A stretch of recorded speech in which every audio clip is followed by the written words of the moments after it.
نظرات تزيل الحنا وددني العنا منا وكل الحنا نعطاه بكل حين يا أرحم الراحمين يا أرحم الراحمين يا أرحم الراحمين فرج على المسلمين والحمد لله رب العالمين.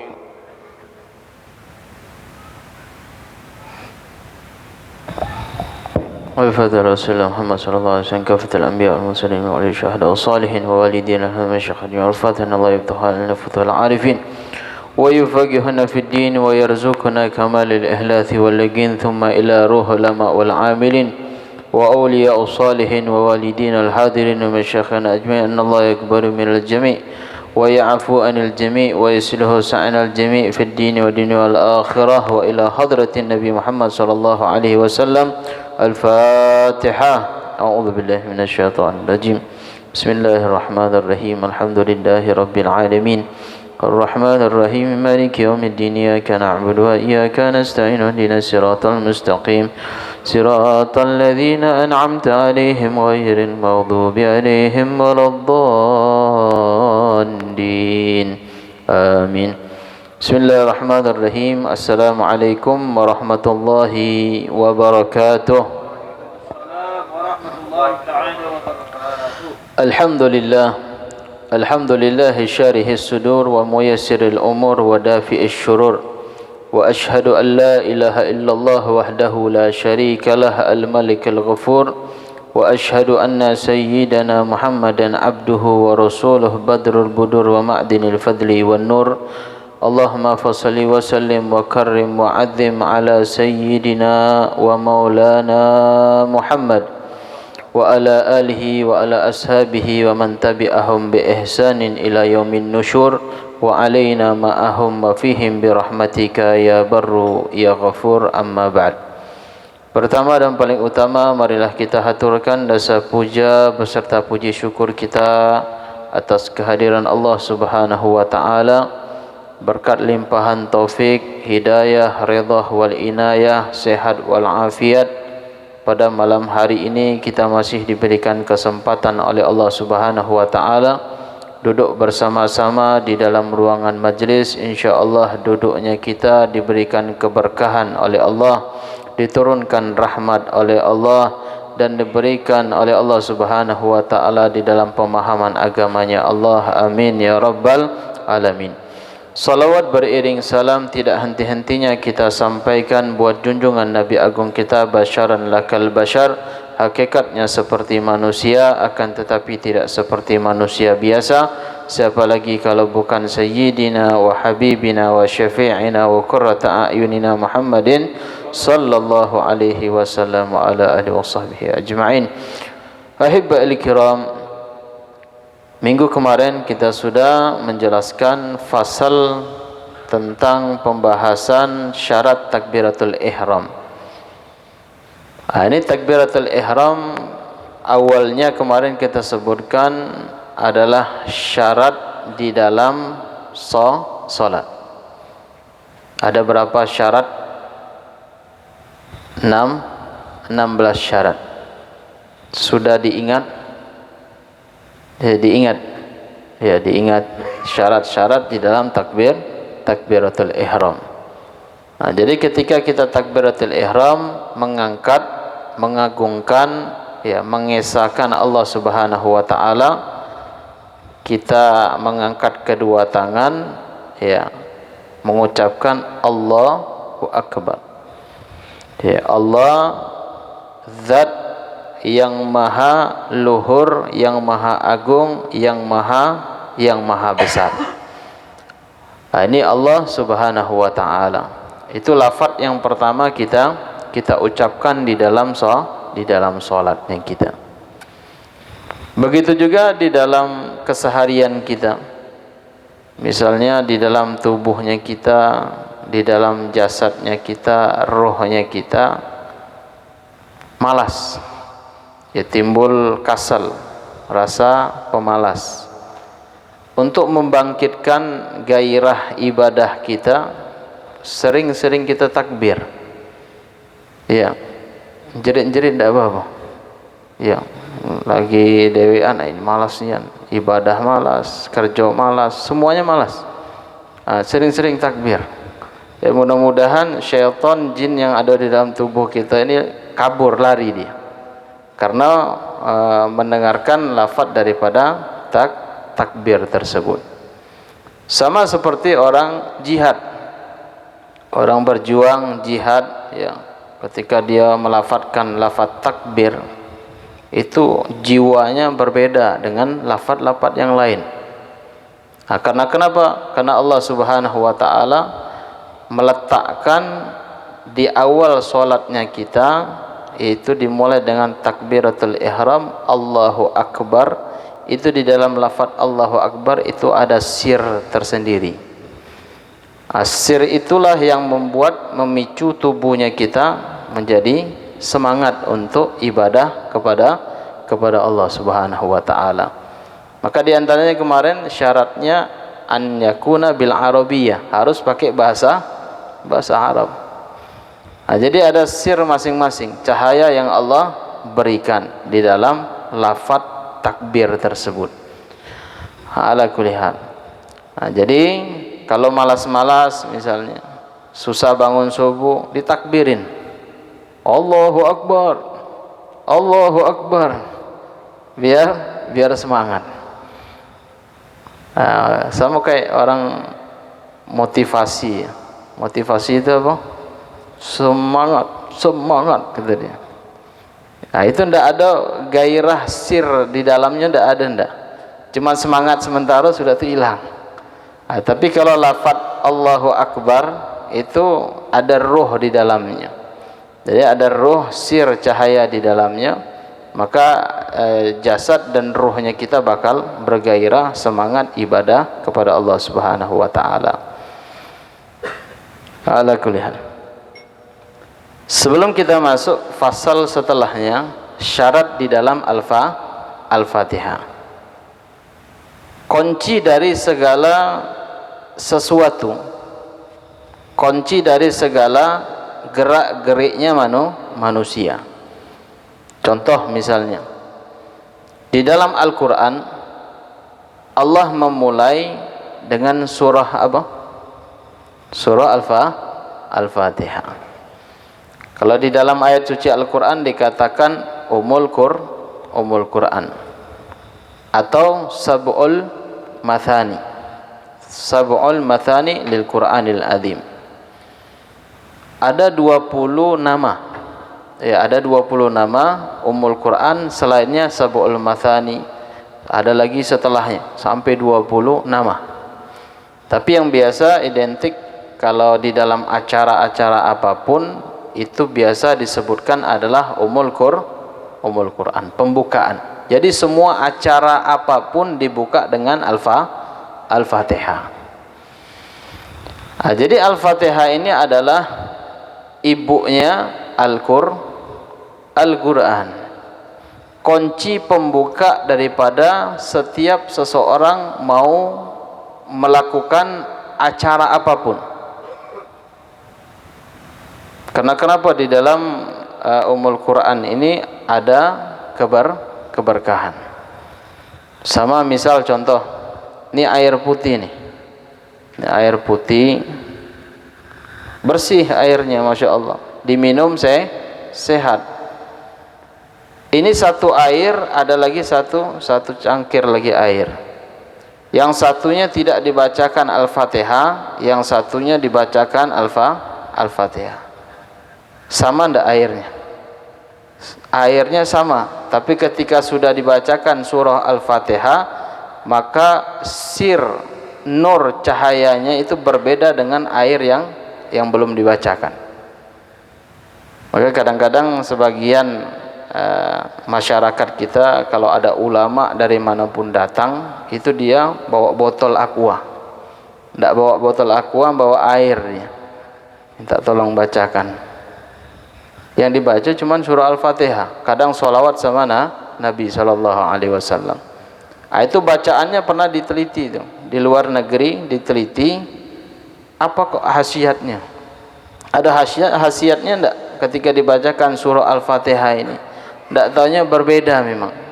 Perbedaannya sangat ketahuan apa surah yang air yang dibaca dengan surah Al-Fatihah dan yang tidak dibacakan.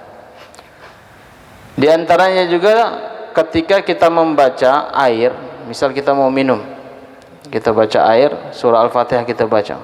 Bismillahirrahmanirrahim. Alhamdulillahirrahmanirrahim. Ditiupin di air, kita minum. Itu menjadi syifa, menjadi obat. Bagaimana kalau orang yang khatam Al-Quran dan di depannya ada air, dan airnya dikonsumsi, diminum setiap harinya? Nah, ini semua penyakit, bala, bencana, sihir, ain dan yang lainnya bakal terhindar dari segalanya. Dengan keyakinan. Karena kenapa? Karena bala dan yang lainnya itu tidak bakalan dia bisa menimpa seorang makhluk pun yang ada di dunia kecuali itu dari izin Allah. Jadi kembalinya kepada Allah. Hatta kalau kita berbicara tentang masalah sihir lah misalnya, itu tidak bisa orang yang tukang sihir, tukang santet sampai ke tubuhnya kita kecuali izin Allah. Dan ketika sampai juga ke tubuh manusia tersebut, itu termasuk cobaan. Ya, idza ahabba abdan ibtalahu. Kalau Allah cinta kepada seorang hamba, maka Allah akan mencoba hamba tersebut. Dicoba dulu, memang benar dia mengimani Allah atau tidak. Apakah dia beriman selain Allah Subhanahu wa taala. Ini kalau dia separuh-separuh ngimani Allah, ujung-ujungnya datang ke dukun, ujung-ujungnya datang ke paranormal, ujung-ujungnya musyrik, menyekutukan Allah. Nah, jadi Allah itu mau melihat kesungguhan seorang hamba, memang dia ibadah taat kepada Allah, apakah dia beriman kepada Allah, apakah dia bertakwa kepada Allah atau tidaknya. Itu semuanya bimasyiatillah, atas kehendak Allah Subhanahu wa taala. Sama kayak air yang kita lihat ya kayak biasa, kadang bisa cuci tangan, cuci wajah, cuci kaki. Ketika dibacakan air tersebut, maka dia menjadi berharga. Malahan tidak boleh ditaruh di bawah, malahan dia ditaruhnya di atas. Kalau zaman-zaman dahulu waktu kami kecil dulu, kalau ada anak yang bebal, tahu bebal Pak? Ya, kalau bahasa Banjarnya bungul, ya, bengak bahasa kita. Kalau bengak ini dia agak ke bawah lah. Kalau ini yang bebal ini, masya Allah. Ada yang bilang banyak makan kerak itu, banyak makan kerak nasi itu gara-gara bebal biasanya. Ada lah, itu memang bawaan. Disuruh ngapal, tidak hafal-hafal. Ya, disuruh bawa buku, bawa kitab, tidak bawa kitab. Disuruh ini lupa dan yang lainnya. Bebal kalau bahasa Jambinya. Ada Al-Quran buruk. Ya, Al-Quran buruk itu kalau dia sudah koyak-koyak, sobek, dimakan rayap, boleh tidak kita taruh di bawah lantai? Tidak boleh. Biarpun seburuk-buruknya Al-Quran, dia tempatnya di paling tinggi di atas. Jadi bagaimana ini Al-Quran kalau tidak dibakar, bakar betaburan. Kalau tidak dibakar, bakal potongan-potongan ayat-ayatnya bakal berterbangan. Ini kalau orang dulu dibakarnya, Pak. Bakarnya guyur-guyur. Berapa lembar dibakarnya, sudah itu dimasukin dalam wadah, campur air. Ditutup. Sudah ditutup, ngendap airnya, diambil, disaring, disuruh minum anaknya. Ini anak saking bebalnya suruh minum itu. Bakaran Al-Quran yang sudah buruk itu diminum. terus sampai menjelang 30 juz ya, habis Al-Quran tadi dia bakar, anaknya pun bisa ngaji. Setelah bisa ngaji apa? Hafal Quran berkat bekas bakaran Al-Quran buruk itu. Nah, ini adalah tergantung keyakinannya, keyakinan masing-masing, tapi jangan dipraktekin di rumah. Iya, jangan dipraktekin di rumah. Ini Al-Quran banyak nih, bakar ini supaya hafal Quran. Enggak. Itu inisiatif orang dulu ya, inisiatif orang tua dulu, karena anaknya bebal nian dibakar suruh minum, berharap kepada Allah supaya apa? Supaya dia hafal kalamullah. Nah, itu zaman dulu. Termasuk Habib pernah juga kayak dasar minum itu. Ya, minum, suruh minum. Ahibal kiram hadirin wal hadirat yang dimuliakan oleh Allah Subhanahu wa taala. Nah, di antaranya adalah surah-surah yang ada di dalam ayat suci Al-Qur'an. Sering yang Habib sampaikan, Yasin kan sering kitab Yasin itu kan ada terjemahannya, ada Latinnya kan. Ketika dibacakan dibagi-bagi, itu jangan ditaruh di lantai. Ini banyak nih, ya, ditaruh di lantai, bukan di instansi pemerintah atau dengan pejabat dan yang lain. Kadang di kalangan masyarakat kita yang hadir pengajian juga, itu Yasin ditaruh di lantai. Tapi HP, dia punya HP ditaruhnya tinggi-tinggi, pegang ini. Yasin di dekat kaki.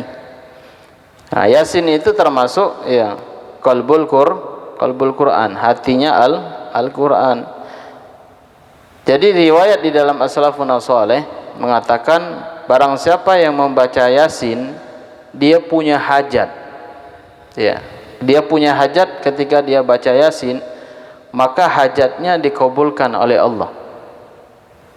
Antum punya hajat apapun, urusan dunia ataupun urusan akhirat. Nah, itu diniatkan, insyaallah mudah-mudahan qabul hajatnya.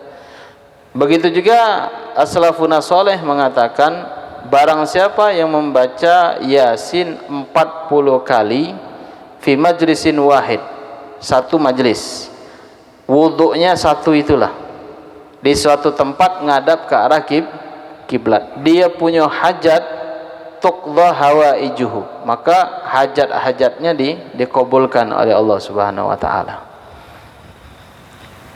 Ala kulli hal. Sebabnya kenapa pernah praktek, kita punya hajat, akhirnya baca 40 kali satu majlis, duduk palingan berapa jam lah, tidak lama.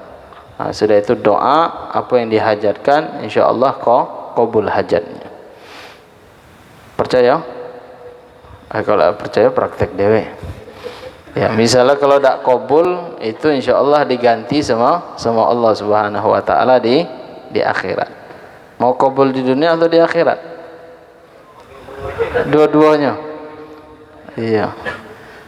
Iya, dunia dan akhirat. Nah, insyaallah sekalian, ya, sekalian hajatnya untuk urusan dunia ataupun urusan akhiratnya.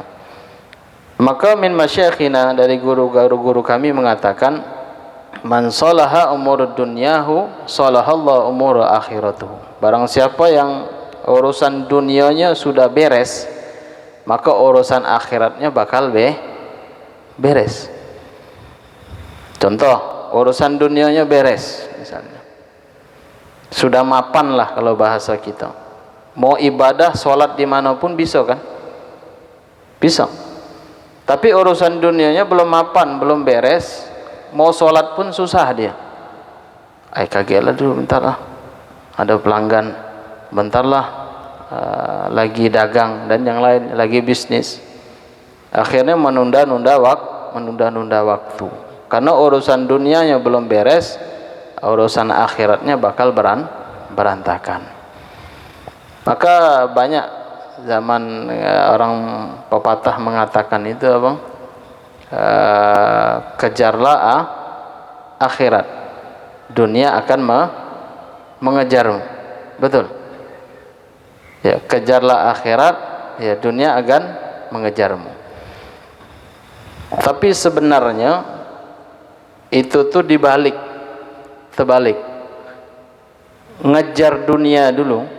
Dunia itu dikejar berbarengan dengan ketika kita ibadah. Ya. Contoh misalnya, kalau di Yaman, daripada guru-guru kami itu mereka ngajar kitab, ngajar ilmu tasawuf, ngajar ilmu alat dan yang lainnya. Pagi mereka bawa gerobak, bawa lori. Apa isinya? Ada tepung, ada beras, dagang beliau. Dagang. Karena kenapa? Dunianya dikejar, akhiratnya ngikut. Bukan sebaliknya, ngejar akhirat, dunianya berantakan. Paham? Ya. Dunianya dimapanin, setelah itu akhiratnya bakal nyusul. Nah, kalau zaman sekarang enggak, terbalik.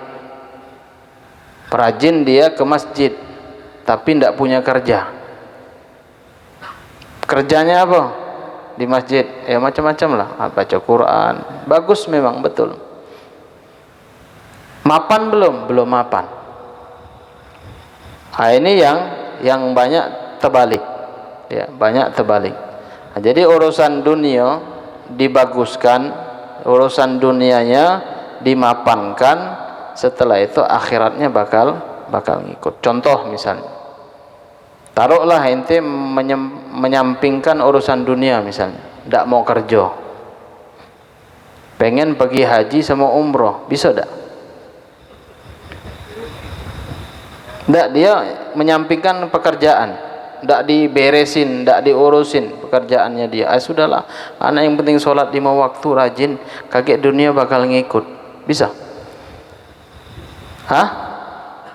Atau misalnya sudahlah, anak rajin sholat, kaget pasti bisa umroh sama bisa haji. Ada jalannya? Tidak. Ya, maka Allah itu ngasih jalan. Ente lahir ke dunia, ya, keluar, nangis ya, nangis ke dunia, akhirnya mencari kehidupan di atas dunia. Untuk apa? Zat bakal hidup kaget di akhirat. Sama contoh misalnya menuntut ilmu, kita nyekolahin anak itu butuh biaya atau enggak? Butuh biaya. Menghasilkan biaya harus kerja. Bisa enggak kerja? Bisa. Itu mungkin 1000 sikok. Ya, 1000 sikok. Ya, 1001. Nah, jadi harus ada usaha. Nah, jadi barang siapa yang membaguskan urusan dunianya, maka urusan akhiratnya bakal bagus. Ala kulli hal. Ada sebagai ngejar akhirat dunianya dibiarlah, enggak usah kerja lagi. Ya, bangun tidur sholat, bangun tidur sholat, bangun tidur sholat, doa misalnya. Kerja tidak bisa dapat rezeki, bisa. Ala kulli hal, tergantung makom masing-masing. Ya. Hatta orang-orang soleh kayak Syekh Abdul Qadir Jailani, Imam Syafi'i, Imam Abu Hanifah, Imam Ahmad Ibn Hanbal, Imam yang lainnya, Imam Malik, itu mereka ada pekerjaan masing-masing. Ada kerjanya, ada syughulnya. Jangan kita menganggap mereka itu duduk ibadah, ya, nyembah Allah, ngarang kitab. Enggak. Lagi ujung-ujungnya beranggapan, oh berarti Imam Syafi'i ini jualan kitab. Enggak. Ya. Nah, mereka ada syughul, kerjanya. Nah, mereka ada kerjanya.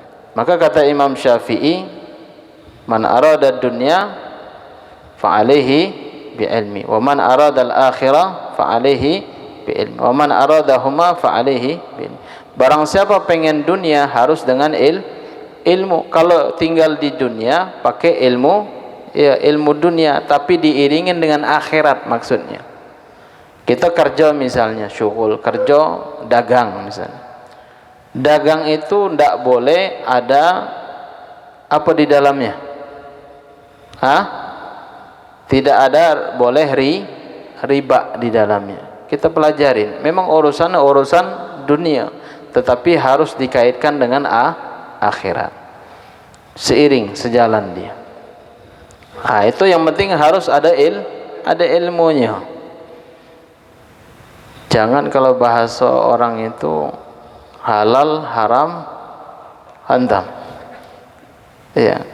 Sebenarnya kata Nabi, inna halalun bayyinun wa inna haramun bayyinun. Halal itu jelas, haram itu jelas. Tidak usah ditanyakan lagi, Bib, ini hukumnya apa, Bib? Kalau kita makan punya orang, ya haram lah. Kita hukum jual beli misalnya, nipu kawan tapi kita jual, ya sama juga haram. Makan riba juga haram. Jelaskan terang, halal dan haram itu jelas, tanpa disebutkan semua orang bakal tahu. Tanya anak-anak misalnya, main judi apa hukumnya? Oh ya haram Pak, tapi tetap main judi dia. Ya. Tahu hukumnya, disebutkan oleh Nabi SAW. Akan tetapi di tengah-tengah antara halal dan haram, umurun mustabihat, ada perkara yang syubhat. Dibilang haram tidak, dibilang haram juga tidak. Kayak zaman sekarang misalnya, Beb, zaman Nabi kan tidak ada beli online, Beb. Ada online zaman Nabi? Tidak ada kan? Beli online, lihat gambar, sudah itu pembelinya sekian ribu. Ini bagus nih kayaknya, karena sudah banyak yang beli. Oh ini boleh nih katanya. Apa hukumnya? Bilang halal takut, bilang haram juga takut. Taunya dengan ilmu. Jadi ketika kita tinggal di dunia, urusan dunia kita beresin. Sudah selesai beres, urusan akhiratnya bakal ngikut. Sama, urusan dunia kita beres, mau pergi haji, ibadah bisa. Mau pergi umroh juga bisa. Mau ngeluarin zakat bisa. Kenapa? Ada kemampuan. Ada kemampuan. Karena ada harta yang untuk dikeluarkan, untuk mengeluarkan zakat. Jadi itu yang al-fakir ingat, man salaha umur dunya salahallahu umur akhiratu. Barang siapa yang membaguskan urusan dunianya, maka Allah akan baguskan urusan akhiratnya. Jadi memperbaguskan dunia dan akhirat itu harus dengan ilmu. Maka Syekh Abdul Qadir Jailani pernah Habib ceritakan, Syekh Abdul Qadir Jailani ini beliau uzlah itu menyendiri di dalam akhir-akhir hayat beliau.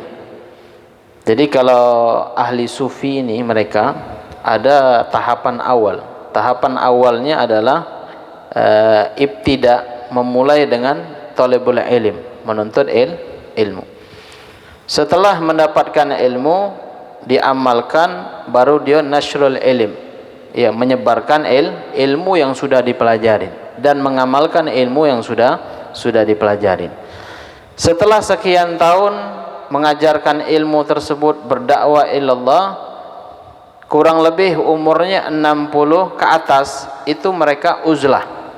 Uzlah itu menyendirikan diri di suatu tempat yang sepi, jauh dari keramaian.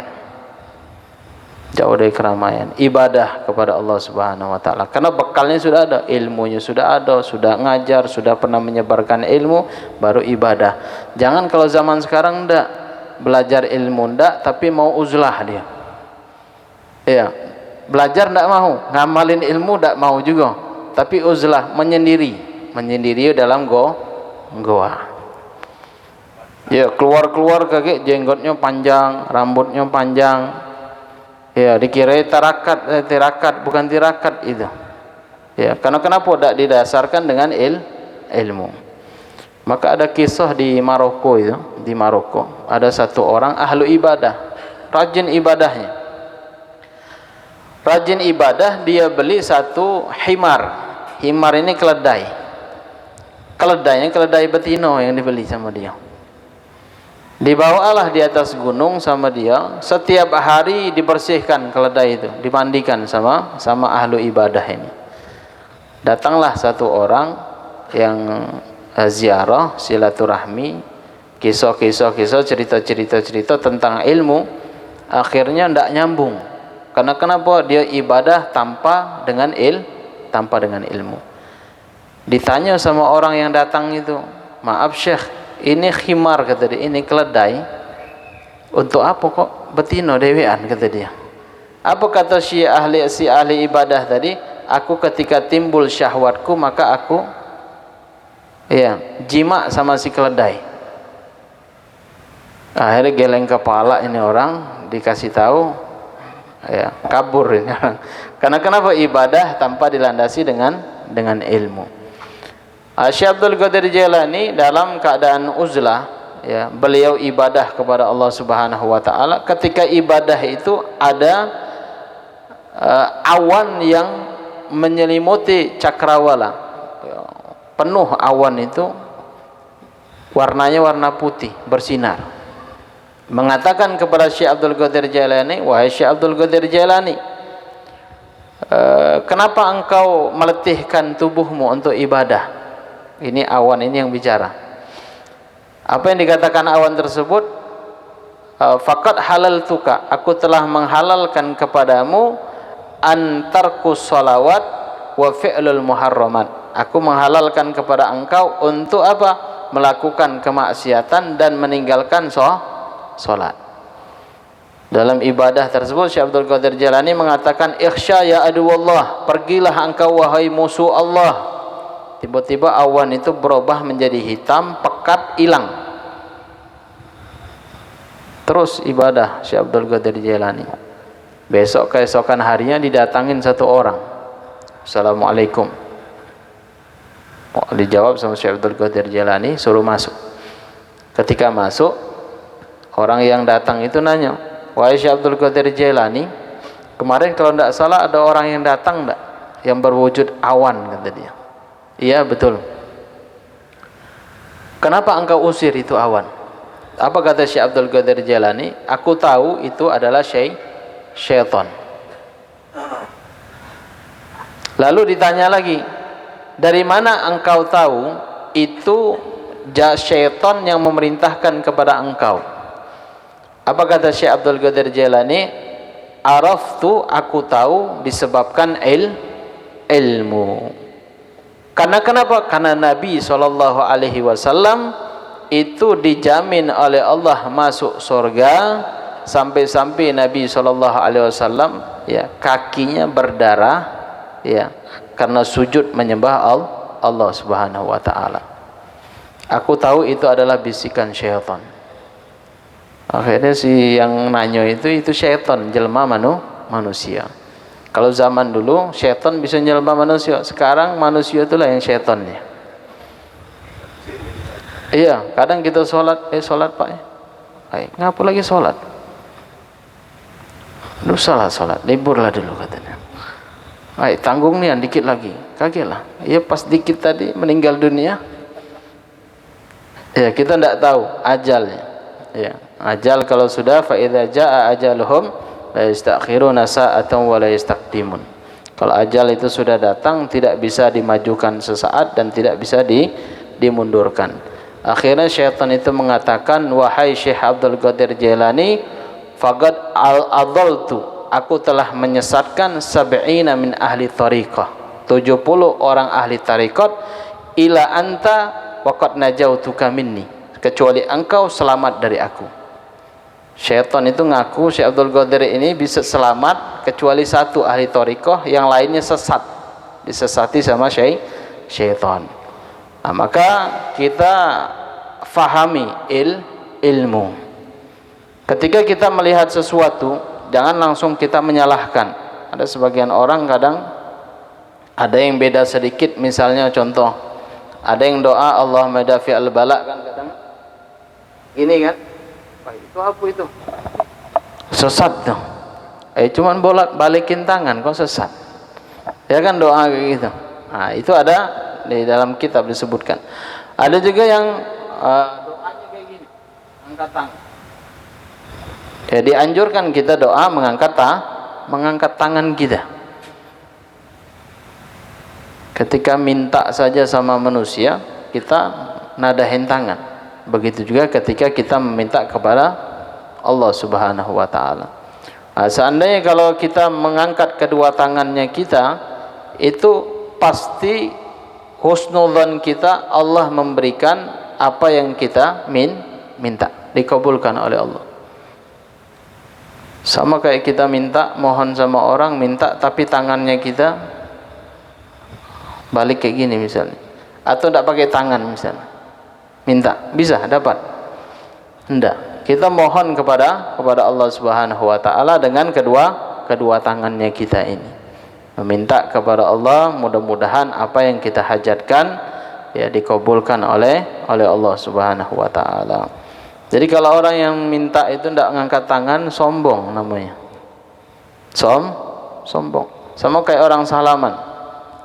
Ya, ada yang ngajak salaman tapi kita tidak. Atau misalnya orang salaman tangan kanan, dia tangan kiri. Ya, sombong namanya. Ada sebagian hal-hal yang ada di kalangan masyarakat kita, nah itu jangan terbesit di dalam diri kita untuk mengatakan, oh ini sesat, ini indah. Nah, kita cari dulu, oh sumbernya dari mana? Oh sumbernya dari sini. Oh sumbernya dari mana? Dari kitab ini. Nah, itu karena kenapa? Sama kayak perjalanan Nabi Musa dengan Nabi Allah Khidir. Nabi Musa itu apa gelarnya Nabi Allah Musa? Kalamullah. Ya, kalau sudah kalamullah itu levelnya sudah sekian tingkatan sudah berbicara dengan Allah Subhanahu wa taala. Tetapi apa? Tetapi Allah menunjukkan ada makhluk yang mulia juga dan ilmunya lebih tinggi dari nabi tersebut, yaitu Nabi Khidir. Ada khilaf ya, yang mengatakan orang soleh, ada yang mengatakan nabi. Tapi dikasih Allah umur panjang. Karena kenapa? Kenapa panjang umurnya? Kenapa panjang umur Nabi Khidir? Ya. Ala kulli hal, ada kisah. Beliau minum ma'ul hayya namanya. Air kehidupan. Nah, tapi ala kulli hal itu wasilah saja.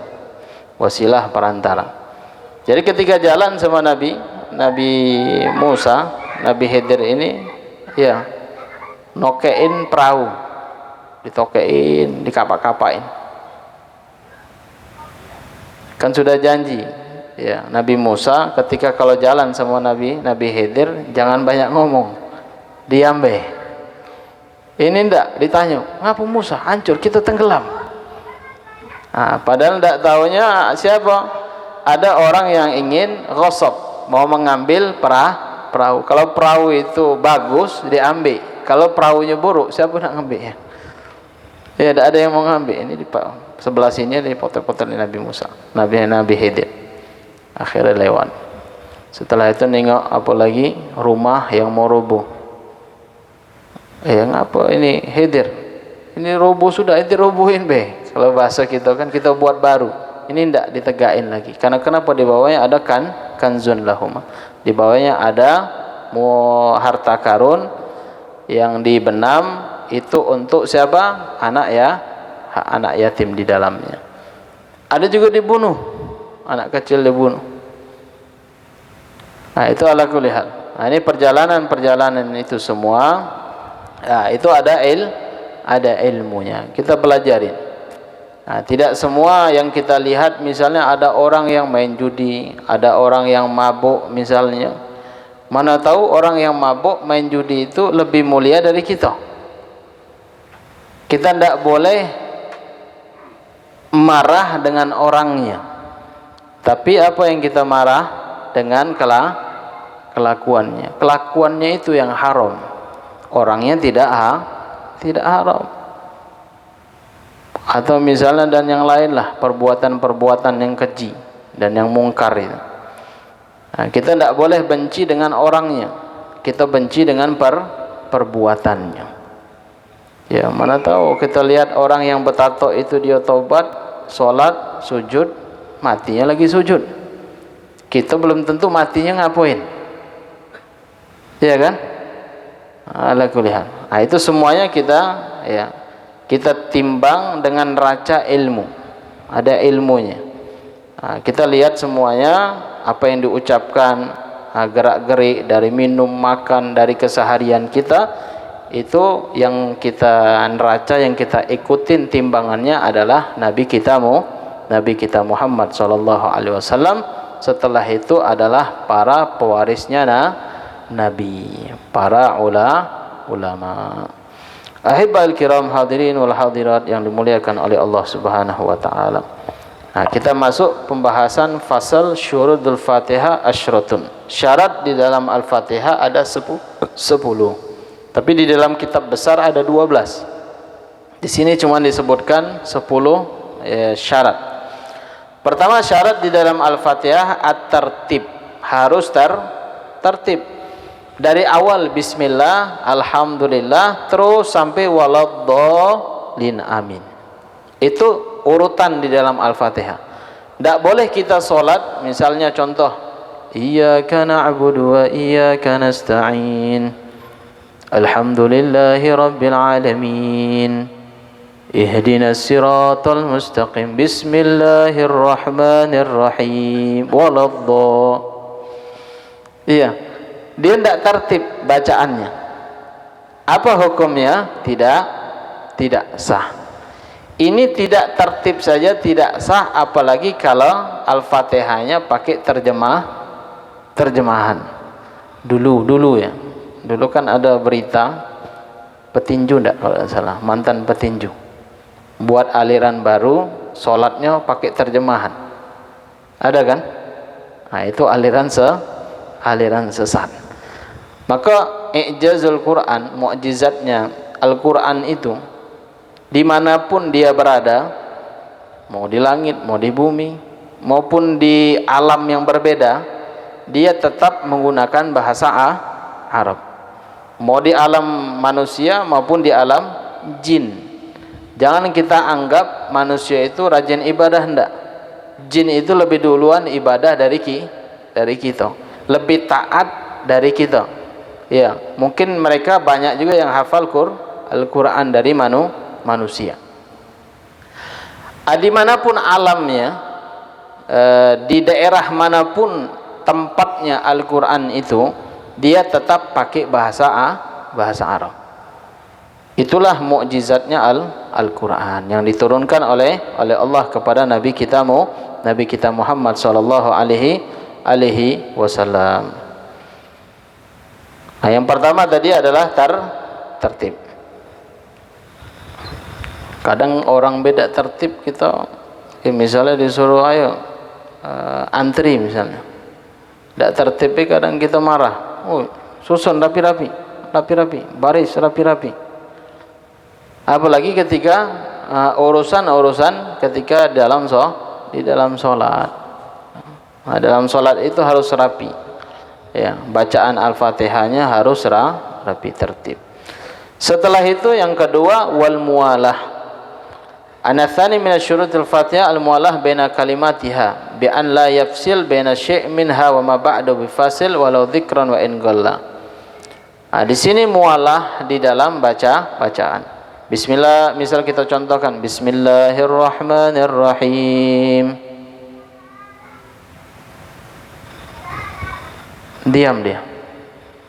Setelah itu baru alhamdulillahi rabbil alamin. Mualah enggak itu? Tidak. Dia takdir batasannya yang dikatakan mualah, baca basmalah, hamdalah itu beriringan, itu tidak boleh 2 nafas. Kalau 1 nafas diperbolehkan. Contoh, bismillahirrahmanirrahim. Alhamdulillahi rabbil alamin. Ar-Rahmanir Rahim. Nah, itu boleh. Yang tidak boleh bismillahirrahmanirrahim. Nah, itu 2 dua nafas. Dia harus mualah beriringan setelah basmalah baca alhamdulillah terus sampai ke bawah. Tapi yang lebih hebat tadi ngajar supaya mualah semua itu biasa dibaca kapan? Ketika sholat tarawih. Boleh enggak? Boleh. Tapi kalau yang sholat berapa menit itu? 7 menit 20 rakaat 23 rakaat sholatnya 7 menit itu main-main ya, tidak dikatakan sholat ya, tidak dikatakan sholat. Dan tidak ada qaul pendapat yang memperbolehkan sholat seperti itu. Itu di dalam mazhab kita Syafi'i itu tala'ub namanya, bermain-main di dalam sholat. Jadi jangan diikutin. Sholat itu boleh misalnya dia pakai surah-surah yang pendek, tapi bacaannya jangan terlalu cepat kayak gitu. Ngikutin pesantren kilat kayaknya. Ya, pesantren kilat lomba. Ya, ala kulli hal. Jadi ketika sholat ibadah itu jangan seperti itu. Sholat bukan dibuat main-main. Ya, kalau nonton bola khusyuk. Nonton bola itu khusyuknya. Sampai ngerokok pun lupa. Saking serunya nonton bola. Tapi urusan ibadah, ya urusan ibadah nak cepat. Tapi kalau urusan nonton tahan lama dia. Na'udzubillah min dzalik. Ada juga yang hobi main gaplek malam-malam berpak. Tahan dia. Tapi pas waktu sholat orang mau baca doa mulai dia gelisah. Mau keluar. Jangan. Ketika di dalam sholat ya dalam membaca surah Al-Fatihah harus mualah. Yang ketiga wa mura'atu hurufiha. Ketika kita baca Al-Fatihah, kita jaga huruf-hurufnya. Huruf-huruf Al-Fatihah jangan sampai hilang satu huruf. Hilang satu huruf, Al-Fatihahnya tidak sah. Atau misalnya makhraj hurufnya salah, satu saja juga tidak sah. Jadi kunci di antaranya kunci solat itu ya Al-Fatihah ini. Ya, kunci di dalam solat ya itu Al-Fatihah.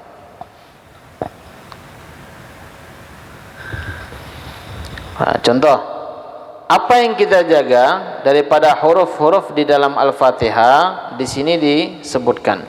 Riayatu hurufiha. Falau asqata minha harfan walau hamzah. Kalau seandainya dia menggugurkan satu huruf walau hamzah biarpun hamzah. Kata ka hamzah an'amta. Ya, an'amta ini dilewatkan sama dia. Apa bacanya? An'am. An langsung bukan an'am, an'am. Itu hamzahnya digugurin sama dia. Ini hukum sholatnya Al-Fatihahnya tidak sah. Kalau Al-Fatihahnya tidak sah, sholatnya tidak sah. Kalau Al-Fatihahnya tidak sah, satu saja digugurkan, maka sholatnya tidak sah. Wajaba i'adatu kalimatil lati huwa minha wa ma ba'daha wa ma lam yatul fasal aw yarka wa ila batalat salatuhu. Jadi kalau dia lewat baca surah rukuk batal salat. Kecuali kalau dia tahu tadi hamzahnya lewat.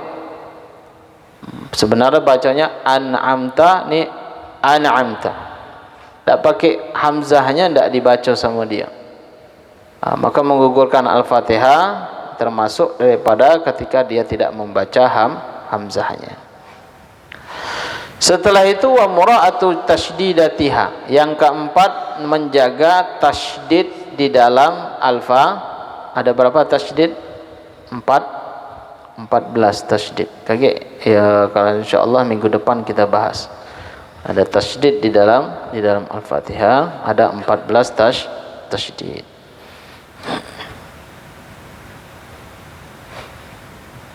Misal contoh, ada tasydid tapi dia bacanya mukhaffafan, tidak ditasydid.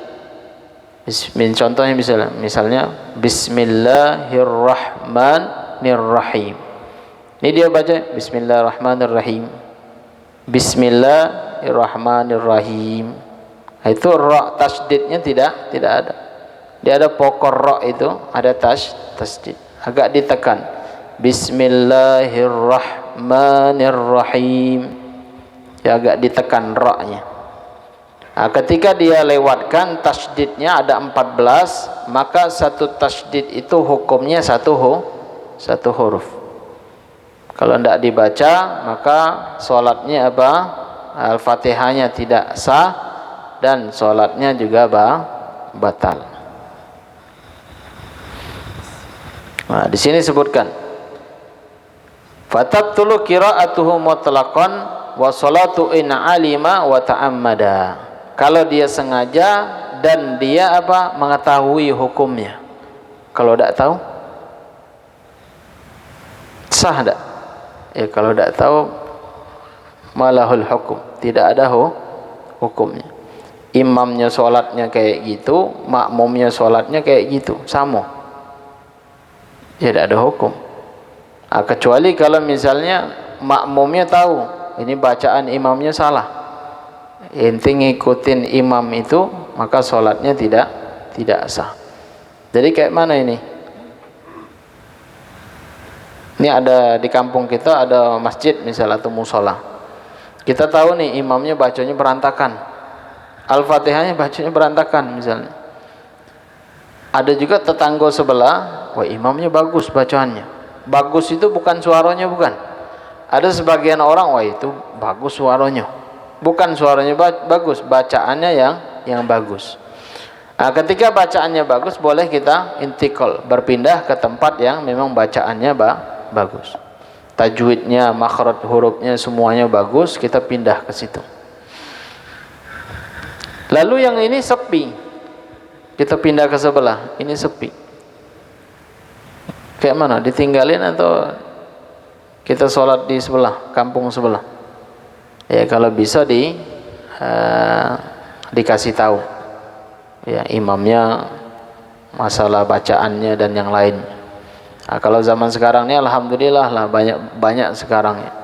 Ada anak-anak yang dari kuliahan atau dari tamatan pondok pesantren, biasanya jadi marbot masjid biasanya. Nah itu baca-bacaannya lumayan bagus, yang dari pondok ataupun yang pernah ngaji itu bagus. Ada juga sebagian imam tidak mau diganti, dia tidak mau diganti.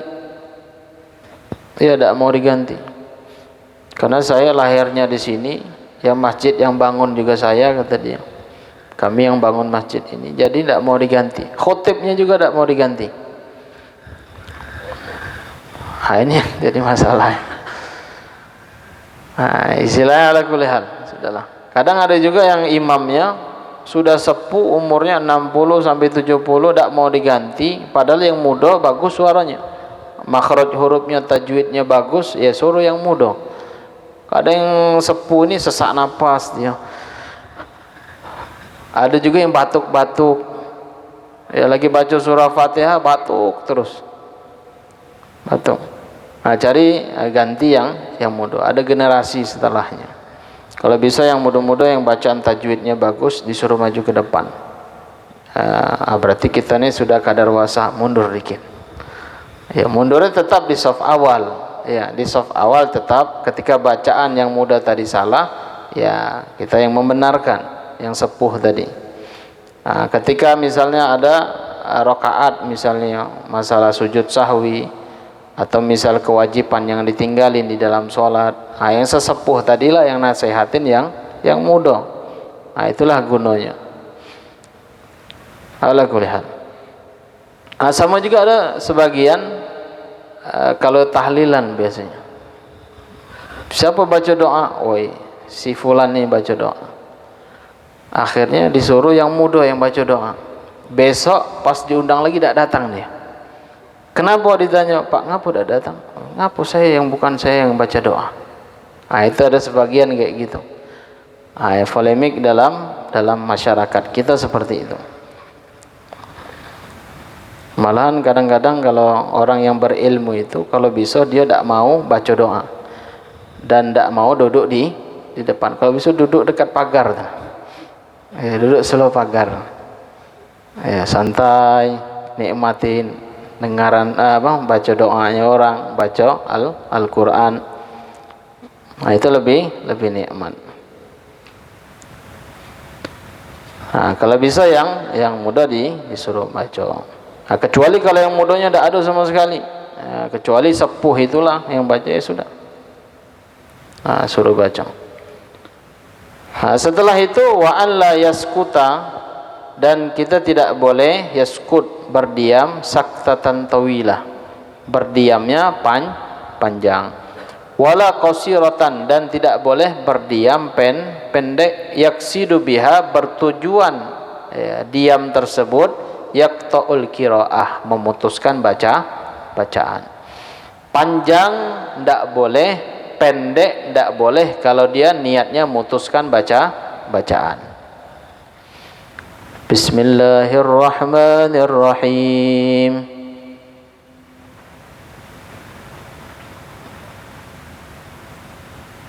Panjang lama. Mungkin kalau sholat di luar masjid dia beranggapan berarti mic-nya rusak. Ya sholatnya sah tuh, karena dia tidak tahu kan, ngikut-ngikut be. Kalau yang tahu di depan. Ada juga imamnya tadi bacanya Bismillahirrahmanirrahim, Alhamdulillahi Rabbil Alamin, tapi niatnya putus tidak ya, itu ada timbul kadang was-was dalam hati ya. Betul lah, salah tak ya, betul lah ya, salah tak, salah itu ya. Jadi kalau ada was-was sudah jangan diikutin. Kemarin sudah kita kisahkan, sama seperti orang yang mandi junub kemarin, was-was mandi junub, akhirnya apa, meninggal ya, mati dalam air. Nah, jangan sampai was-was, sama kayak at-tahiyatul mubarakatus sholawatut, belum pas, ulang lagi. Itu timbul kadang. Jangan diikutin. Terus selesai sholat, selesai kita zikir, doa, buka lagi kitab, betul lah ya. Ulang, terus kaget timbul lagi, terus lama-lama hilang dia. Kalau kita manjokan was-was itu, itu jadi malapetaka jadinya. Jangan sampai kita was-was. Belajar ilmu ini ngilangin penyakit was-was.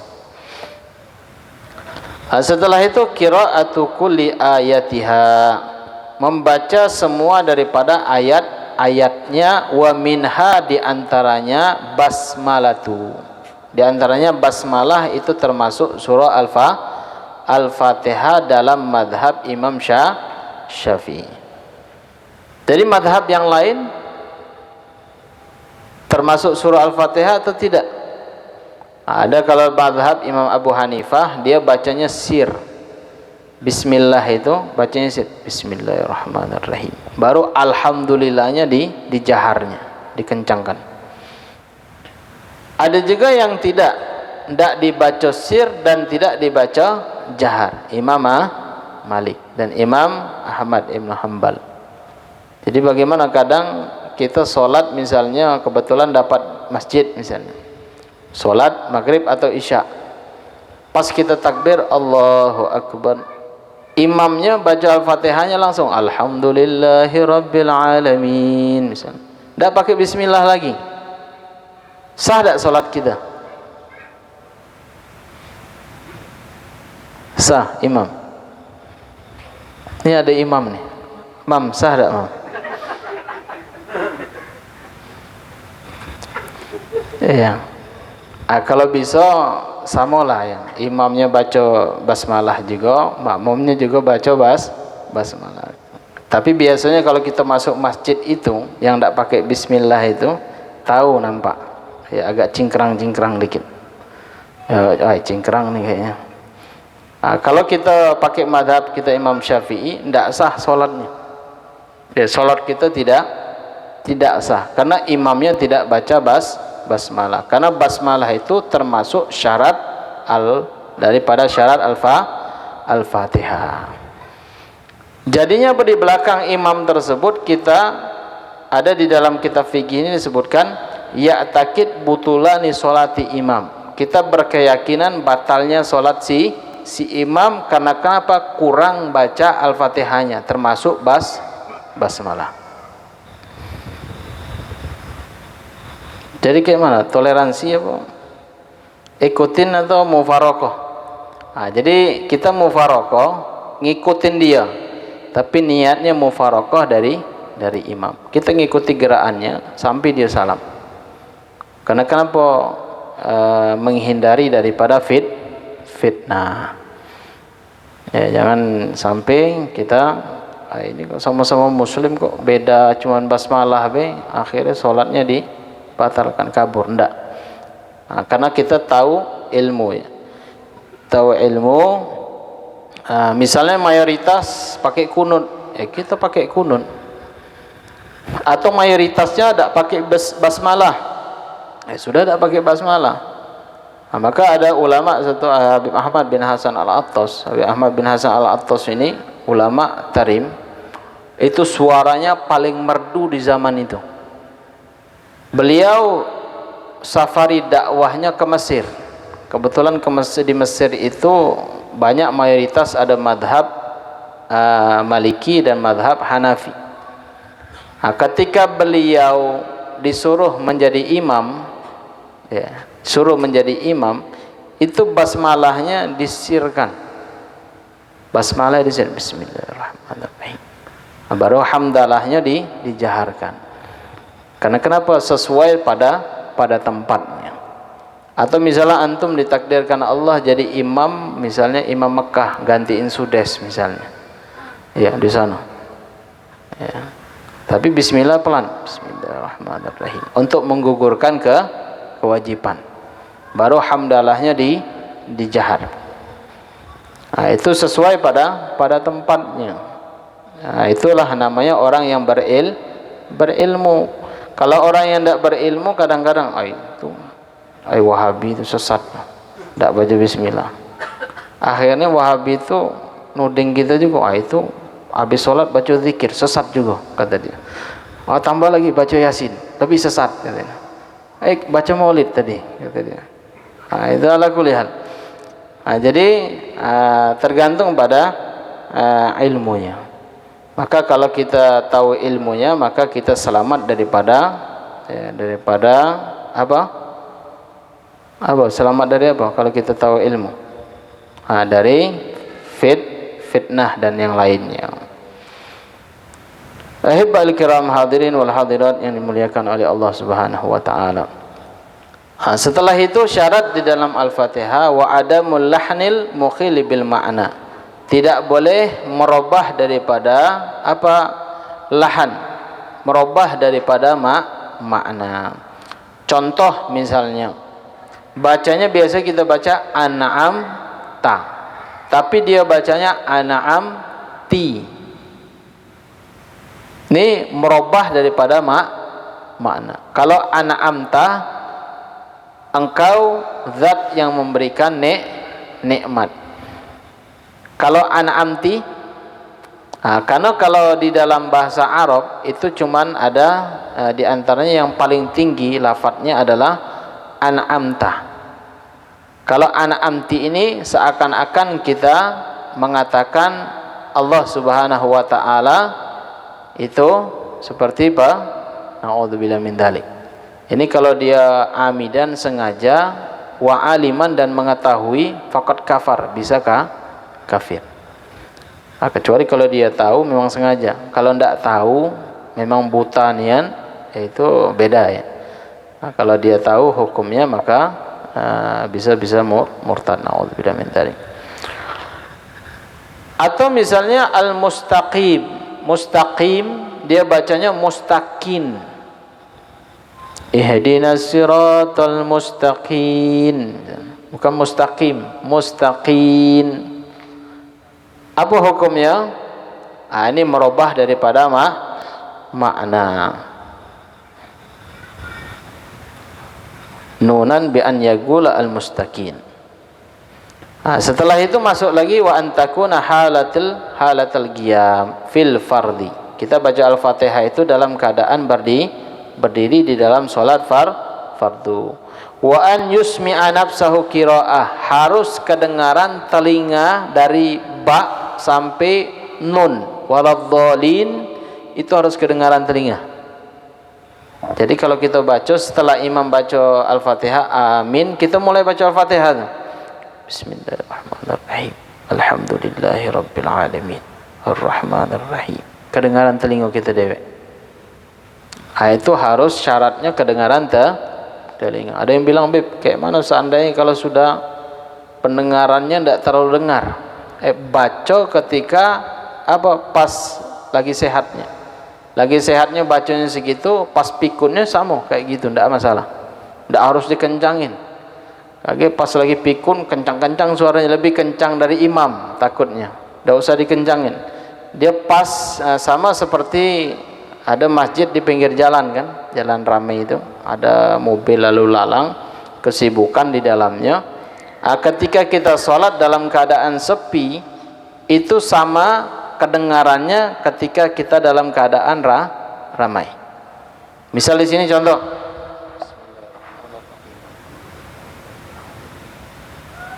kedengaran telinga, kaget di tempat sepi sama kita bacanya seperti itu. Jangan dikencangin. Kadang-kadang dikencangin, dikerasin suaranya sampai-sampai makmum sop yang ke-10 kedengaran. Tidak usah. Itu telinga kita sudah cukup. Itu syarat di dalam Al-Fatihah. Terakhir, wa an la yatakhallala dzikrun ajnabi. Tidak boleh di sela-sela di dalam bacaan Al-Fatihah zikir ajnabi.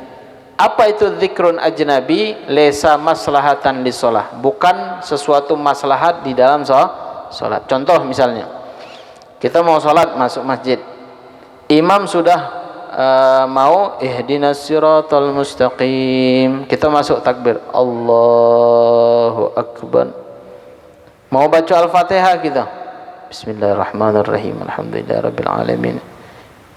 Padahal anjurannya, sunnahnya setelah imam baca Al-Fatihah amin baru kita ini ndak. Mungkin lupa dikirain sudah mau baca surah, ndak tahu masih baca Al-Fatihah. Ndak tahunya tadi amin, si imamnya amin, makmum yang lain amin, dia ngikut amin juga. Padahal pertengahan baca Al-Fatihah. Memutuskan atau tidak? Tidak memutuskan, karena dia kemaslahatan di dalam sholat. Yang memutuskan contoh, makmum sebelahnya bersin misalnya, Hashim, sunnahnya sebenarnya kalau di luar sholat kita bacanya apa? Doanya yarhamkallah. Kalau kita yarhamkallah lagi sholat, apa hukum sholatnya batal? Karena ada kaf khitab di situ. Seakan-akan kita berbicara, maka sholat itu tidak boleh kita berbicara. Jadi kayak mana? Ketika dia bacanya lagi baca Al-Fatihah, iyyaka na'budu wa iyyaka nasta'in, ini bersin sebelah, yarhamkallah.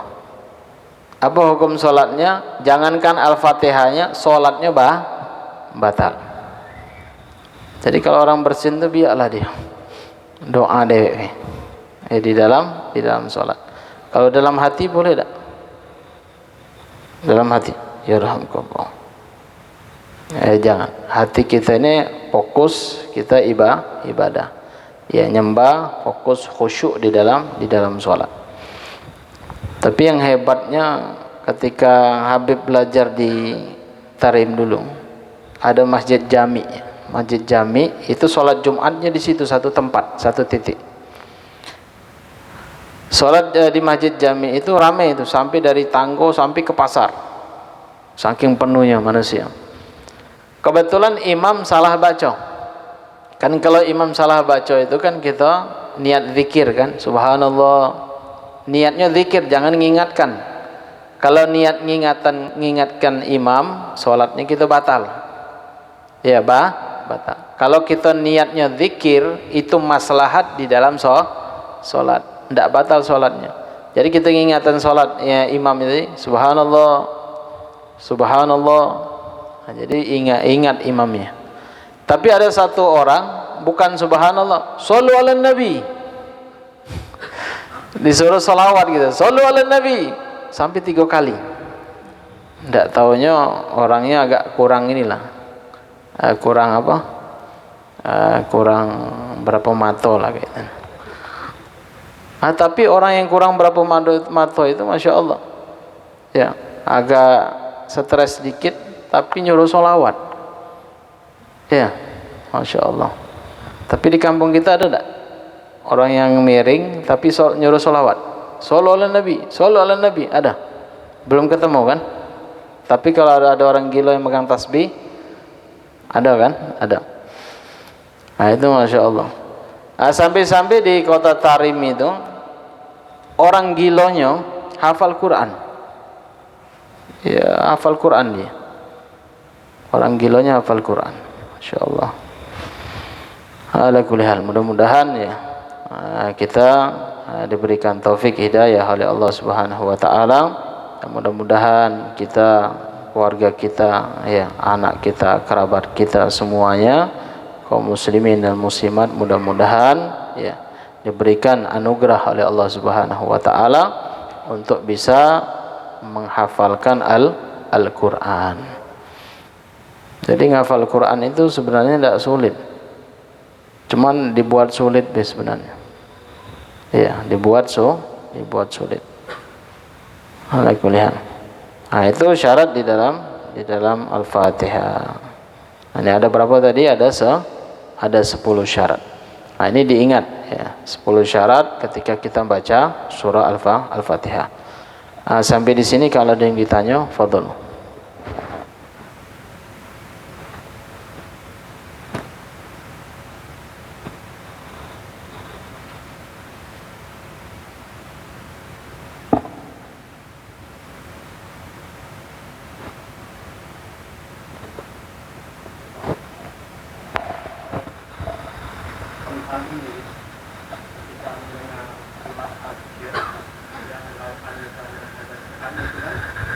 Ada anjuran bagi yang mendengarnya itu meletakkan tangan di atas kepala. Dari kita sebagai makmum dan mendengar imam membaca itu, apakah juga dianjurkan untuk meletakkan tangan di atas kepala di dalam sholat? Enggak. Itu di apa? Kalau baca rotib ya, ada rotib, wirdul latif namanya.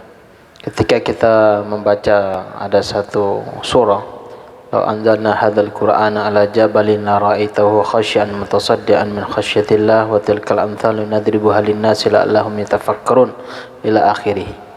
Nah, ini dipegang kepalanya. Nah, itu ada yang mengatakan di dalam satu kisah, kalau kita pusing misalnya, ini pening dengan kepala atau migrain, nah itu baca surah itu sambil kita pegang kepala, dipegang. "Law anzalna hadzal Qur'ana 'ala jabalin la ra'aitahu khashyan mutasaddian min khasyatillah." Kita pegang. Itu seandainya kalau jabal, gunung ditaruhkan ya ayat-ayat firman Allah, dia bakal apa? Bakal hancur. Tapi subhanallah, Allah ngasih akal manusia, hati manusia itu, diletakkanlah Al-Quran itu 30 juz di benak orang yang menghafal Al-Quran, tidak hancur. Jadi yang kokoh itu mana? Gunung atau manusia? Yang kokoh gunung atau manusia yang kuat? Nah, yang kuat itu manusia. Gunung itu tidak mampu dia mengemban ayat-ayat Al-Quran. Maka yang mengembannya adalah manusia. Maka setelah Nabi SAW dan para sahabatnya ya, yang mengemban daripada hafalan ya, hafalan Al-Quran wahyu dari Allah itu ya, setelahnya para sahabat, tabi'in, setelah sampai sekarang ini. Kalau seandainya dibandingkan tingkatan derajatnya, maka tingkatan derajat orang hufadzul Quran itu satu tingkatan dengan para dengan Nabi. karena dia hafal Quran. Masya Allah. Nah, ini kemuliaan. Jangankan orang hafal Quran, di langkah beda boleh. Orang yang hafal Quran. Itu yang Masya Allah. Ini as-salafun as-saleh ya, menganjurkan untuk megang itu. Di antaranya obat sakit kepala. Ya, sakit kepala. Dipegang, dibacakan ayat-ayat tersebut. Tapi amalan keseharian, bukan pas sakit kepala dipegang. Pas sakit kepala dipegang. Sudah itu lagi hilang, tidak diamalin lagi. Nah, itu ada Wirdul Latif. Nah, Wirdul Latif ini karangan Al-Habib Abdullah bin Alwi Al-Haddad. Ada yang ditanyakan lagi?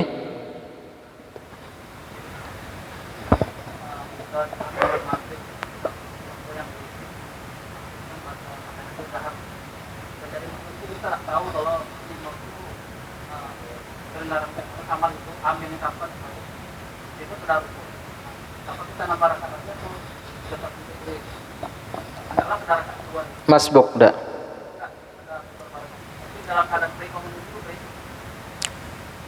Kau ngikutin nih? Iya. Ndak. Ada yang ditanya lagi?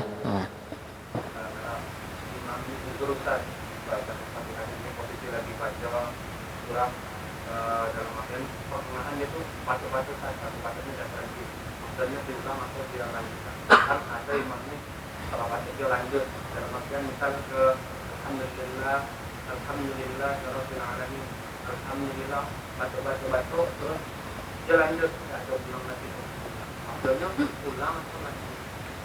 Dia dilanjut. Kalau dilanjut Al-Fatihahnya tidak sah, diulang dari awal, setelah itu baru diselesaikan. Tinggallah kalau batuknya satu napas atau lebih. Kalau batuk-batuk itu banyak berarti. Iya. Ya kalau dia batuk-batuk tidak berhenti, diulang. Karena dia memutuskan kan. Karena dalam Al-Fatihah itu syaratnya apa tadi? Mualah. Kalau dia batuk atau sesak napas misalnya. Sesak napas lagi baca Al-Fatihah, hilang sesaknya, diulang dari awal. Ya mau itu sir ataupun itu jahar.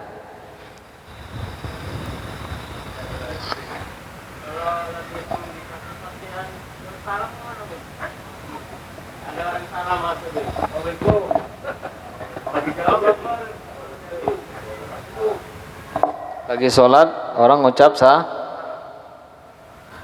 kita jawab dak. Boleh jawabnya pakai surah udkhuluha bisalamin aminin. Ya. Tapi niatnya apa? Niatnya baca surah. Tapi kalau dia misal lagi sholat, ada yang ngucapin salam, assalamualaikum. Kalau kita jawab, sholatnya batal. Waalaikumsalam. Kaf itu kaf apa tadi? Khitab. Karena kaf khitab itu bukan maslahat di dalam sholat. Maka dalam sholat itu tidak boleh berbicara selain kalamullah.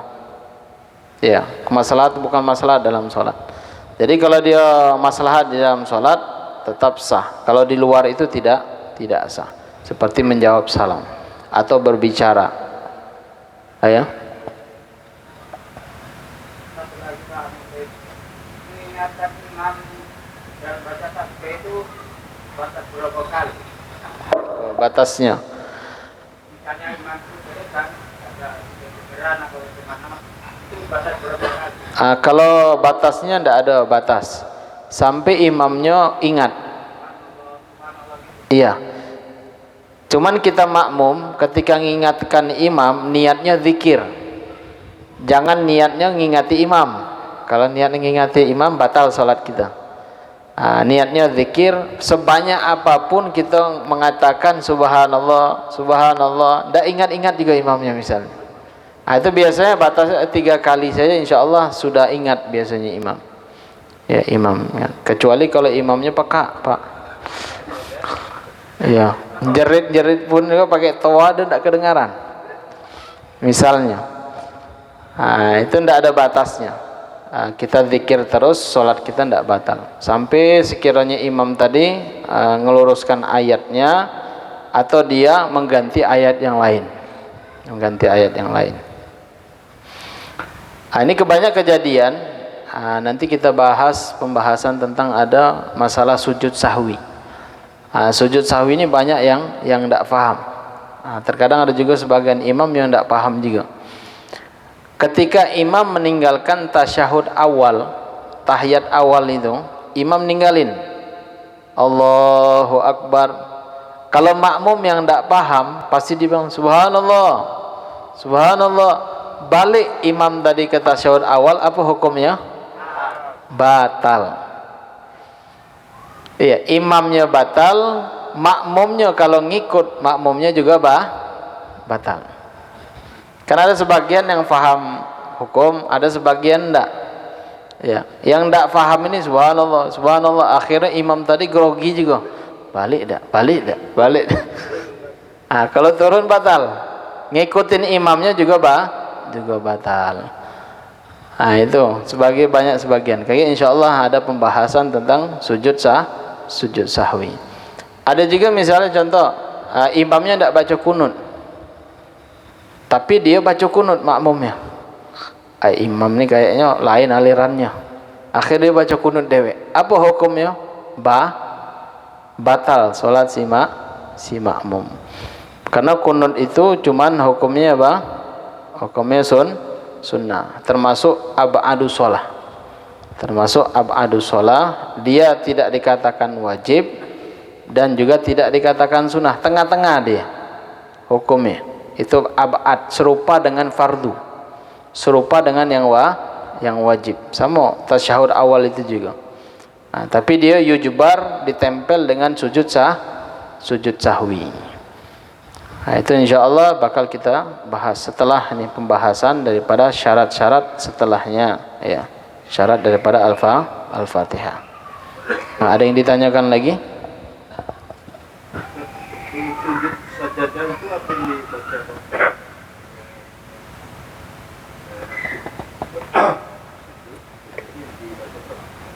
Sujud sajadah yang dibaca sajadah wajhiya lilladzi khalaqahu ila akhirih. Kage insyaallah ada kita dicatat. Sama salat tasbih. Itu kan sering kadang salat tasbih. Salat tasbih itu biarpun seumur hidup satu kali, itu keutamaan sangat besar. Keutamaannya sangat besar. Biarpun kita punya dosa, itu seperti buih yang ada di lautan. Ketika kita sholat tasbih itu, dosanya kita diampuni oleh Allah Subhanahu Wa Taala. Itu sholat tasbih. Oke, insyaallah ada sholat sajadah. Begitu juga bacaan ketika sujud tilawah. Itu banyak, ada sebagian yang tidak tahu. Nanti kita catat. Ini doa untuk sujud tilawah, ada sujud sajadah. Sudah tuh ini kaifiyah, tata cara sholat tasbih. Apa lagi? Cuman itu biasa kan? Itu kita baca itu dulu, dihafalin, nambah yang lain setelahnya. Insyaallah mudah-mudahan ya kita diberikan kekuatan oleh Allah Subhanahu Wa Taala untuk melakukan ibadah kepada Allah Subhanahu Wa Taala.